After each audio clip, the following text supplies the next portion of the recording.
এই ভর্তাটা বানিয়ে না খেলে মিস করবেন। বলছি একবার হলেও বানিয়ে খাবেন। আসসালামু আলাইকুম। বানাচ্ছি পটল ও রুই মাছের ভর্তা।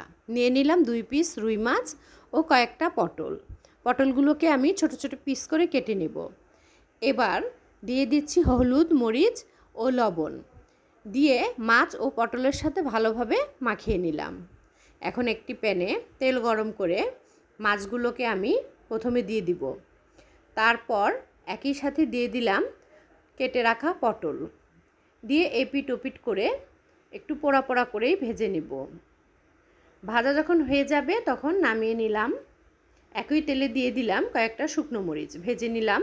দিয়ে দিলাম রসুন ও পেঁয়াজ কুচি দিয়ে হালকা করে ভেজে নেব।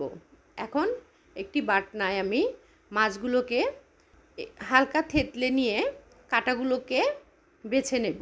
কাঁটাগুলোকে ভালো মতো বাছতে হবে, নইলে মাখানোর সময় হাতে ঢুকে যাওয়ার সম্ভাবনা থাকবে। এখন ভেজে নেওয়া মরিচগুলোকেও আমি বাটনায় বেটে নেব। বাটনার সাহায্যে ভালো মতো বেটে নেওয়ার পর এখন ভেজে রাখা পটলগুলোকেও দিয়ে দিব। দিয়ে ভালো মতো আমি ম্যাশ করে নিলাম। ভালো মতো ম্যাশ করে নেব, কারণ আমি এখানে খোসা ছাড়াইনি, খোসা সহ নিয়েছি। আপনারা ইচ্ছা করলে খোসা ছাড়িয়েও নিতে পারবেন। তো যাই হোক, ভালো মতো বেটে নিলাম। বাটা যখন হয়ে যাবে তখন এই পর্যায়ে দিয়ে দিব সেই ভেজে রাখা পেঁয়াজ ও রসুন।